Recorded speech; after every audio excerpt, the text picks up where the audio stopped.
Welcome back to Thrive, your agency resource. Today, I'm joined by Dr. Steve Yacovelli. He's known as the gay leadership dude, and yeah, it is actually trademarked. He's got a funny story about that. But Steve is actually a change management expert, focusing specifically on leadership and inclusion.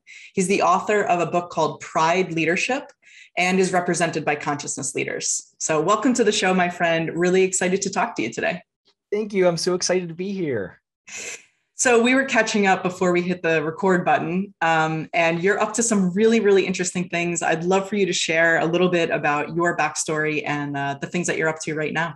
Yeah. So, during this weird and wonderful reflective time that we're in, I've kind of tried to take it as, physician heal thyself. And as a development professional, I figure, well, what can I develop? And so I've been thinking about what are the gaps in my own competency.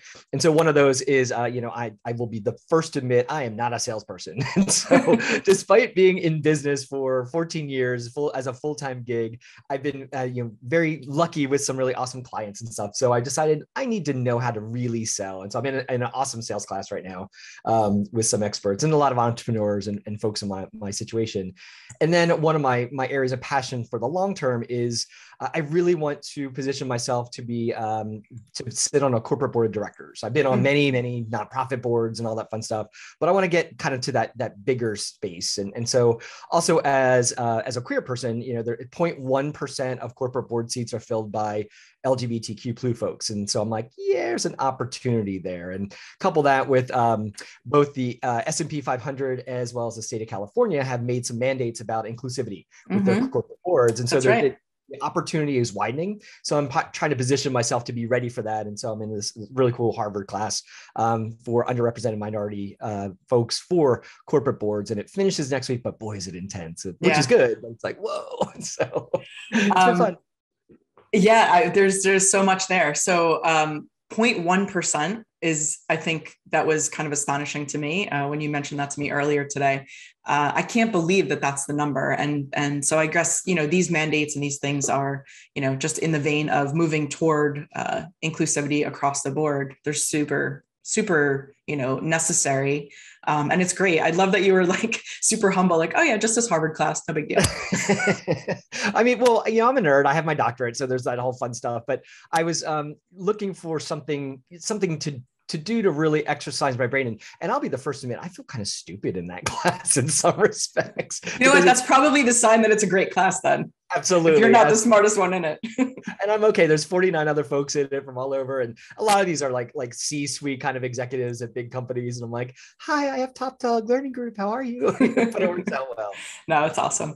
So today we're talking about change management, right? And so I think there's a lot of confusion around some of the terminology, organizational development and IO psychology and change management, and they all get sort of grouped together. So let's kind of level set, like, what are we talking about? What do we mean by change management? And then if you could kind of share a little bit as to like, how is it different from these other related disciplines? Sure. So change management, the concept is a very concerted programmatic approach to fostering change from, taking an organization, a business, from point A to point Z, and to minimize what we call it the dip. So with any change in your business, that could be, new business process. It could be, mergers, acquisitions for big stuff. It could be small stuff like new software. Humans have to adapt to stuff. And so change management is the process of really thinking through how do we get our people from point A to point Z and minimize that lack of productivity in that middle. And so anyone who has a business, who's been in business knows, when you add something new, it takes time. There's that learning curve, that ramp, there's confusion, there's this thing called the 4 rooms of change that some psychologists have identified, where we all go through these different facets or areas. But it's a smart approach to really thinking through what are the different ways we can minimize that lack of productivity to get people where they need to go so that they're using the tools, the process, whatever, as efficiently as we'd hope. And so how is that different from these other things, these terms that I feel like are used synonymously and interchangeably, but are actually quite different? So when we think about let's say organizational development, that's where we're trying to get the workplace to be better at something and to develop them, to help them grow. Could that be considered change? Sure. Is it a full-blown programmatic approach? Maybe, depending on the group.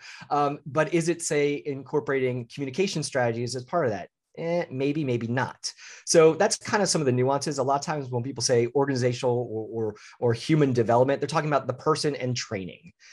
So as when you look at a full change management project, yes, training is absolutely one of the swim lanes, but there's, I think, there's definitely 4 others that you have to consider at the very minimum in order to really foster true lasting change within the business. Mm-hmm, mm-hmm.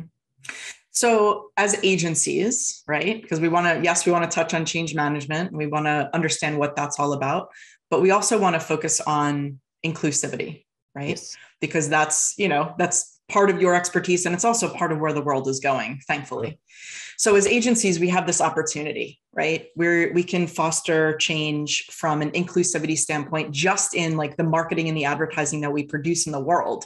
So can you talk a little bit more about that and how that's kind of related to this as well? So when we think about change management, a lot of times we talk about that from an internal perspective. Like I said, we're adding a new business process. How do we get people to use it? So we really think about it through, because it's a closed system. We can control that. So there's that change piece of it. And then we could talk about more systemic, more cultural shift or more cultural changes, where we can at least have a one piece of influence, but obviously we're one drip in the greater scheme of the world. And so I think agencies' opportunity to foster, say, inclusivity or a sense of belonging is thinking through in a very strategic way, what are the ways that we can foster change? And so it's maybe the images we use, maybe it's the approach we take, maybe it's the clients we play with. Thinking through how we can have those conversations. I know with my own clients, a lot of times they'll come to me like, we want a training class, but I still approach it as a change management project. Right. And I say, absolutely, we'll create the training, but what are you doing for your measurement strategy? What do you mean, Steve? How are you going to know if it works? You're spending money with me in my business, and we'll do it. But how are you going to know if it moves people from A to Z? What about, the communication strategy that goes with it? How are you going to advertise this within the business and get people excited for it and communicate its effects to people? Oh, we didn't think about that. And I think agencies can do something similar with their clients and ask those right questions to say, how are you fostering inclusivity with the work we're doing? How are you going to make sure that things are working the way we want them to, and that you're making a better impact, a bigger ding in the universe, and asking those coaching questions to really help foster change. Yeah. Let's face it, agency life looks very different than ever before. Remote and hybrid teams need better tools to help them communicate and access files, track their time, manage client budgets, and more. If you believe that it's time to streamline things once and for all, Workamajig is the all-in-one agency management platform built to help you do just that. Head over to workamajig.com/thrive to learn more. Back to the show. And from what I gather from our talk earlier, resiliency is a really big component of this also. And one of the things that you said to me that kind of really landed was that most people focus on either the business impact or the business resiliency impact or the human resiliency aspect of this. And if you're focusing on one or the other, that's actually why you fail, right? So I think that this is really fascinating, and I'd love to hear more about it. When you look at some of the research that's out there, and so one of the groups that I'm certified in, when I worked at IBM, I was a change consultant several years ago, and that's kind of where I fell into all this stuff. And so the work was, IBM we'd sell something, and all these amazing, smart technology people would go and build whatever it is they're doing. And me and my team had to go in and get the humans to use it. And so a lot of times the focus was on, just how did it impact the bottom line of the business? And that was, yes, that's a nice place to think about it. Hey, we're business people, I get it.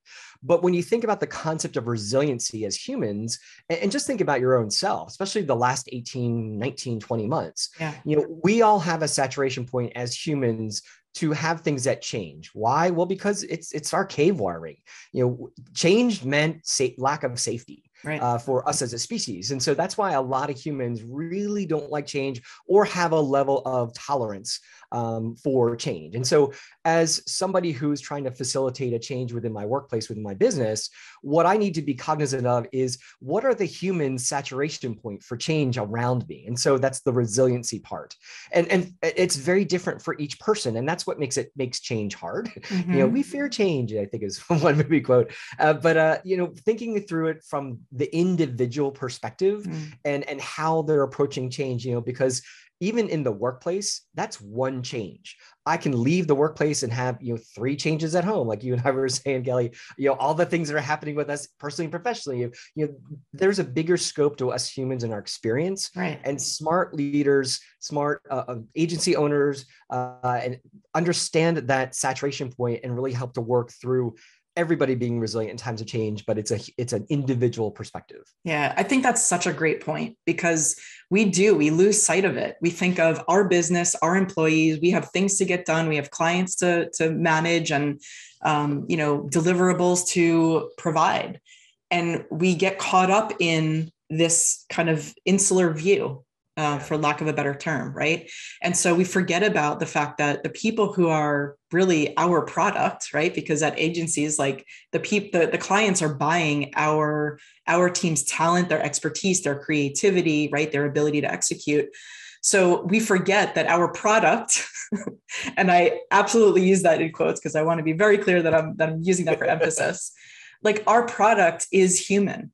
And there's a lot to that. And living a human experience doesn't mean that our employees are only focused on the work, right? Yeah. Especially because most of them are working from home, some of them indefinitely. And so you might have someone working on a project for you, but like their kid is crawling down the stairs, like right next to you, right? So it's just, there's just more to think about. And I think from a broader perspective, when I'm thinking about just in general leadership, in my book, Pride Leadership, I focus on 6 competencies that I've seen over the 25 plus years of being in this space really work for leaders. And one of the top 6 is empathy. And I think what we're talking about is, and I think this is one of the silver linings of this whole experience we've been going through, is we've had these little tiny Zoom windows into people's worlds, like you said, and we could see that kid falling down the steps or whatever it is you just said. But I think that's been a beautiful thing. We're seeing, what's really happening, these windows to people's worlds, and it's giving us a better sense of, hopefully, of being a little bit more empathetic on their true situation, as well as their authenticity as an employee, as a representative of our brand. Yeah, I think it's a great reminder to us as leaders that like there's so much more dimension behind the people who we're seeing on Zoom, right? So as we start to wrap up, let's kind of keep to this resiliency, theme, because I think it's really important. What are your top 3 strategies for agency leaders to kind of build their own resilience? Of course, in our we were talking about this, and in the work that I've been doing, and I love to focus on the human piece of the resiliency. And when we talk about change in general, and there's a lot of great books out there, a lot of great things to Google. I read about like 29 books when I was creating a class on being resilient, and a lot of them had an overlap. And I think the top 3 that really stuck out at me were, the first was having a positive perspective and positive view of the world, and it's not I'm former Disney as well. It's not oh boy, everything's great. It's not that at all. That impression was too spot on, Steve. Too good, I know. It's years of being with the mouse, but when we talk about being having a positive view of the world, it's not rose-colored glasses kind of thing.